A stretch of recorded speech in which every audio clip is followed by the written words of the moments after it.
all of this is free. You Yeah, don't have to pay a dime to access all of this, which is that's right. just amazing. We know that people dealing with a cancer diagnosis have additional financial challenges, even if they've got great insurance. They're all the things that can add up. And then for people who maybe have insurance that doesn't cover a lot, there's so much financial toxicity that can happen for people with cancer. So we don't want anything to stand in the way of people being able to access our services. Welcome to Absolute Trust Talk with your host, Kirsten Howe. Absolute Trust Talk brings you tips, tools, advice, and interviews to help you build a reliable knowledge base on estate planning, business, and finance to start preparing for your future today. Hello and welcome to Absolute Trust Talk. I'm Kirsten Howe, the host. And one of my favorite kinds of episodes really is when I am introducing my audience to a person or a service who I think they really just need to know about. I enjoy educating people.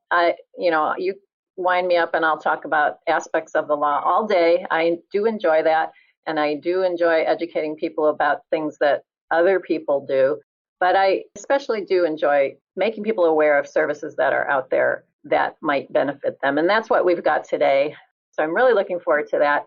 We are going to be talking to Margaret Stauffer, who is involved with the cancer support community here in Walnut Creek.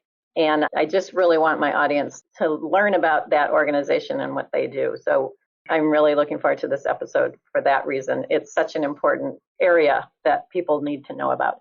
All right. So as I said, my guest is Margaret Stauffer.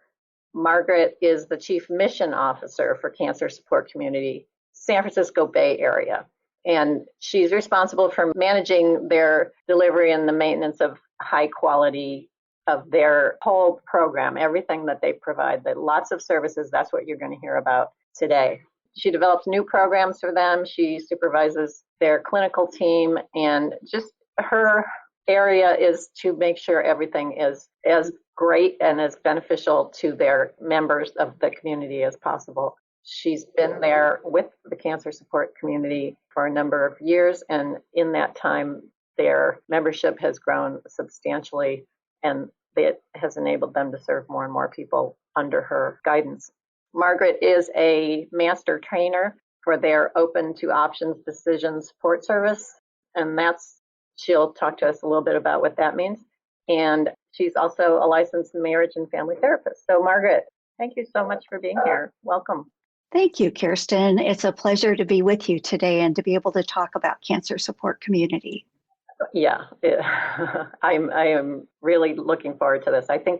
I'm sure that there are a whole lot of people in my audience who will really be glad to know about this if they don't already. And I've known about Cancer Support Community for a number of years. I've done a few presentations over the years for them to help further their mission. That's just a teeny tiny little thing that I've done relative to all the things that your organization does. But Cancer Support Community is a national organization, and you are affiliated with our Bay Area chapter or affiliate, which we are so fortunate to have located right in Walnut Creek. Tell us kind of generally about Cancer Support Community. What is the idea there? Sure. So we know that people affected by cancer often feel isolated or alone. They oftentimes feel as though their lives are suddenly taking a turn that's out of control and feel kind of hopeless about everything. And the services we provide help people address those issues and become part of a community of people who understand what it's like to be going through something like this. Okay. And as I said, you are associated with the Bay Area affiliate, which thanks to COVID, I think you told me in a prior conversation, has kind of expanded to all of Northern California, because so much of what you're doing, maybe all of what you're doing right now, is basically online. Everything right now is online. And, in some ways, it's very frustrating. In others, it enables people who are a distance from us to be able to participate in the programs without having to come to our center. So we know that if and when things change, we will continue to offer virtual programs in addition to in-person programs. Oh, okay. I was going to ask you, it seems as though having some kind of combination would be a good solution for you, because you will still have those people who are in, I don't know, Eureka or wherever they are. They're not going to drive to Walnut Creek, for a weekly group session. Yeah. Mm-hmm. So, little silver lining out of a terrible pandemic. A very dark cloud. Yeah. Right. Came this, we can actually help people all over the place. Okay, so let's talk about what it is that you offer currently online. Okay. What all is there for people? Well, we really have 5 or 6 different program components. First and foremost, we have a variety of support groups, both for people with cancer and for support people or caregivers. So that's sort of the heart and soul of our program. But we also have a number of healthy lifestyle classes, things like yoga, qigong, tai chi, meditation. And we have a lot of educational programs on topics that are relevant to people diagnosed with cancer. And then we've got some sort of fun, social, informal events that take place even now. We've got a knitting circle that's on Zoom. And we also have programs for families affected by cancer. So if a parent with cancer has school-age kids, there are programs for the children as well as for the adults. Okay. And talk to me a little bit about the support groups. So if somebody was interested in participating in a support group, they could be assigned to a group that meets on some regular basis? Yes. Yeah. So we have weekly groups at 3 different times.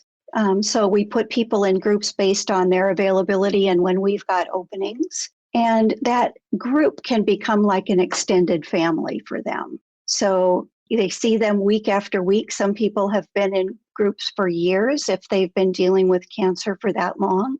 And they really get to know each other on such a deep level that those connections and friendships can last for a long, long time. Yeah, I can imagine that it would be very helpful and just kind of feel good to, on a regular basis, know that you're going to be interacting with people who get you, who understand in a way that really nobody else can. Yeah, so often we hear from members that, they've got a great support network with family who love them, but nobody really understands unless they've been through it. And so that ability to connect with other people, it makes a huge difference. And there's a sharing of experiences, some of them awful, some of them funny, some of them challenging. They learn from each other in addition to getting that support. Yeah. I would imagine, if you have been through a whole course of treatment, you have some things you can share with the person who's just starting out. And absolutely. I guess the support groups are basically based on availability and having an opening. So it's not specific, in this support group, we have lung cancer people. In this support group, we have... Well, it's actually both. So The weekly groups are open to anybody with any kind of cancer. Mm-hmm. Then we do have some groups that meet less frequently that are specific to certain cancers. Okay. So we've got brain tumor group, a breast cancer group, a gynecologic ovarian, a prostate cancer group.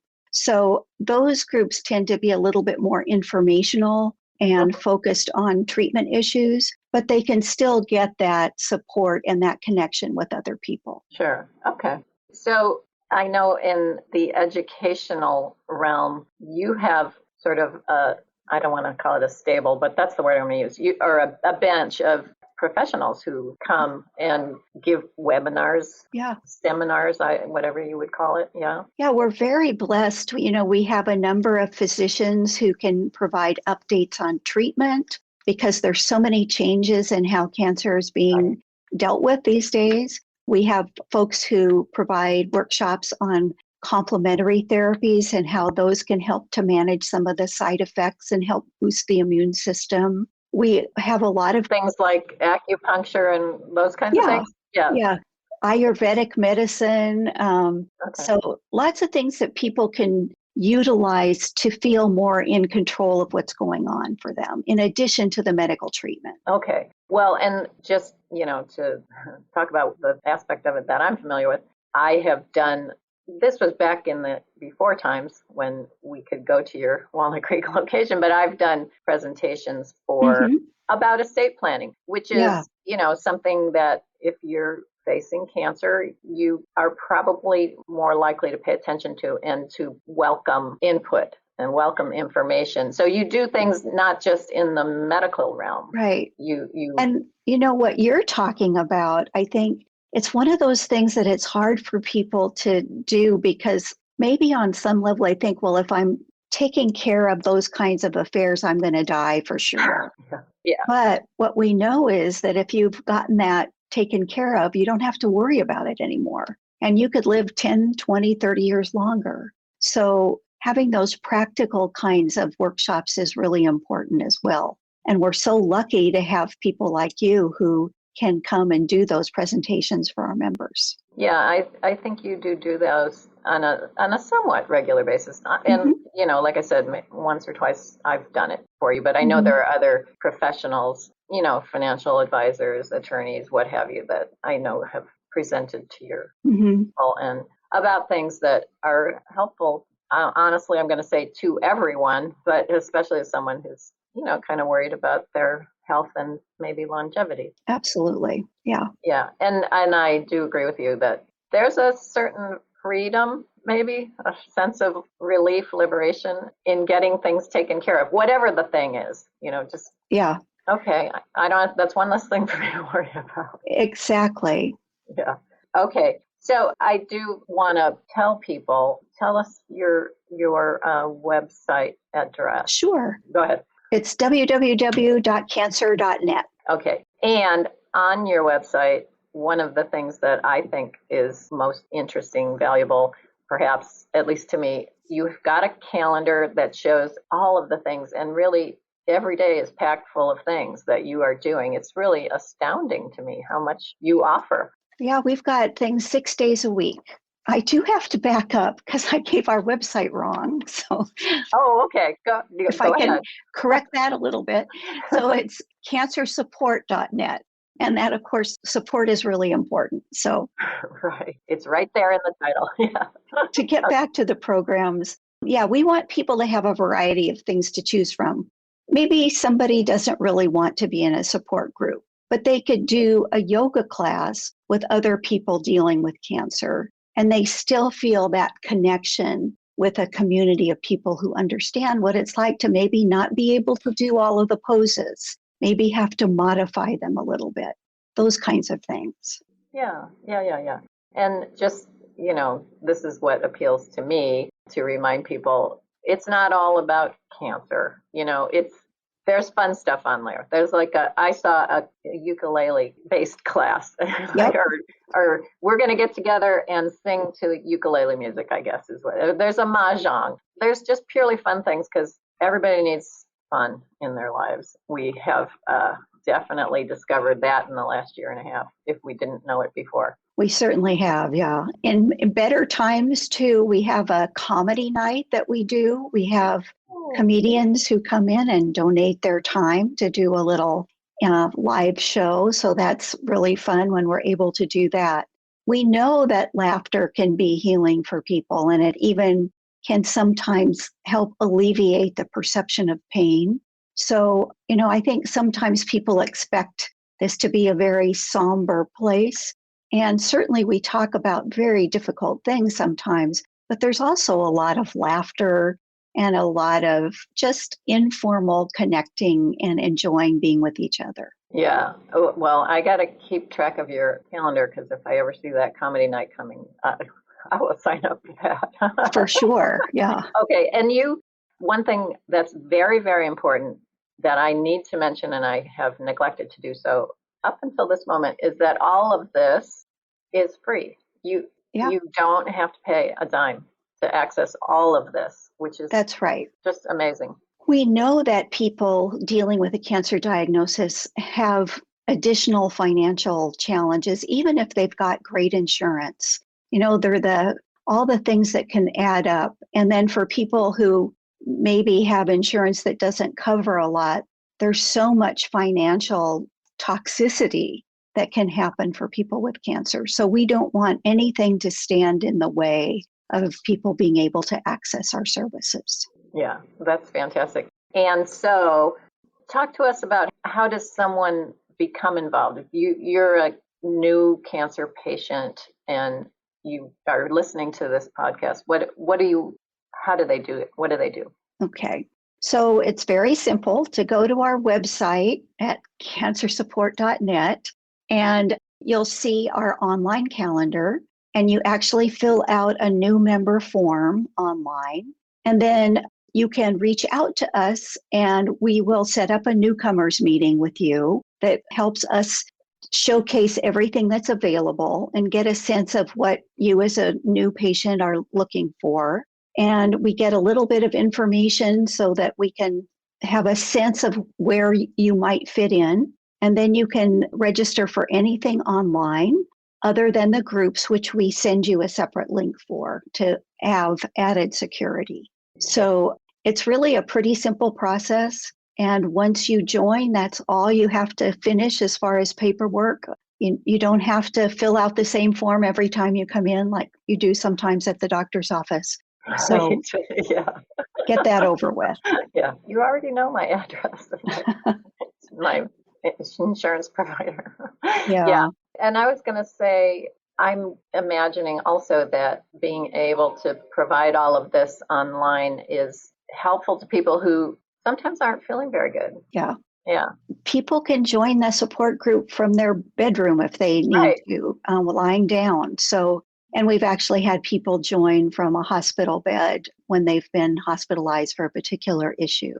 So it definitely has enabled people to stay connected no matter what.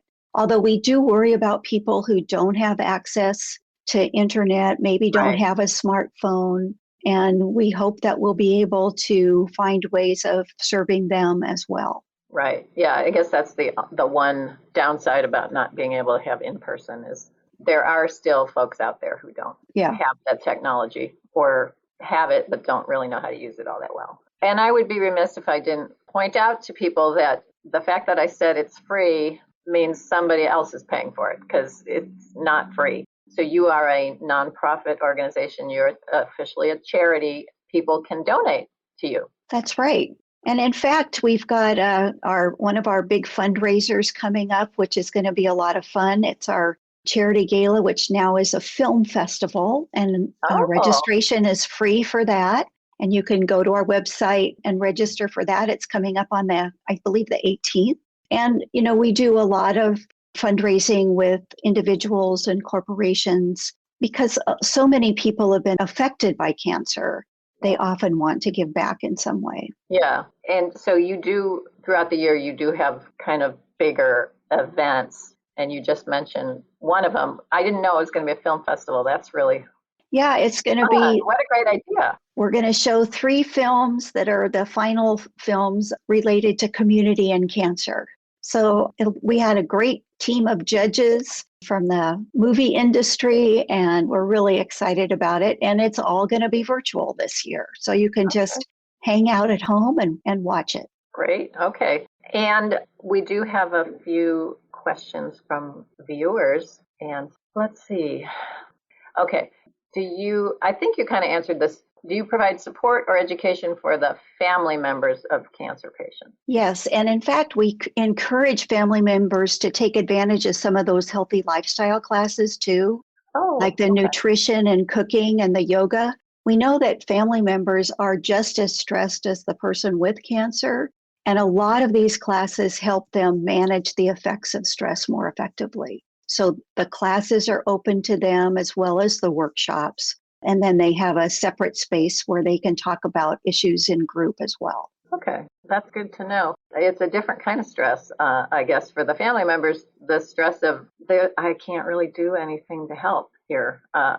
Yeah, and often they've taken on more responsibility because maybe the person isn't feeling too well who's going through treatment. So that sense of feeling kind of helpless is a big stressor too. Yeah, that is stressful. And maybe now you've got to learn how to cook because your cancer family member was the cook in the family. So you have classes for that. Exactly. Very nice. Okay. Let's see. I do have a couple of more questions here. How can people volunteer with your organization? I'm assuming that you have volunteers involved. We do have volunteers, volunteers who help with some of our events. We have some former members who are volunteers who, when we're open, they're at the front desk welcoming and greeting everybody. And there's a volunteer application on our website. And then we contact you to see how we may fit you into our volunteer group. Okay. I have a question here. Are participants who make it through, is in quotation marks, as in recession or cured, can they continue to take part? Do they continue to take part? They absolutely do. We have some people who continue in our yoga classes for 20 some years, and they're sort of like our ambassadors for new people who come in. So we really encourage people to stay connected. We have a Life After Cancer support group that meets on a monthly basis, and lots of the healthy lifestyle classes can continue to be of help. Yeah. I'm guessing that people who have made it through to the other side, they have their own worries and concerns. I mean, it doesn't go away. That's like a transformative life event, having cancer and getting through it. It is, so often if they've got their yearly checkup coming, the anxiety comes back. I think the fear of recurrence never goes completely away. And the reality is that some people experience long-term late side effects from treatment. So those may be things that they're dealing with for the rest of their lives. And even though it's wonderful to be alive and to have recovered from cancer, there's still those nagging issues that can impact quality of life. Yeah, and it would be nice to have folks to talk to about that who can sympathize, can empathize. Yeah, who've been there, yeah. Right, maybe after 10 years, your family's tired of hearing about that from you. But people who have been through it understand. Yeah, that doesn't go away. I think I have one more question here. Do you take any and all types of cancer diagnoses? I think I know the answer, but go ahead. And the answer is yes, we do. Sometimes it's hard for people who have rarer cancers because they may not meet as many people who have exactly the same diagnosis, but the emotional impact of cancer can be the same regardless of what kind of cancer you have.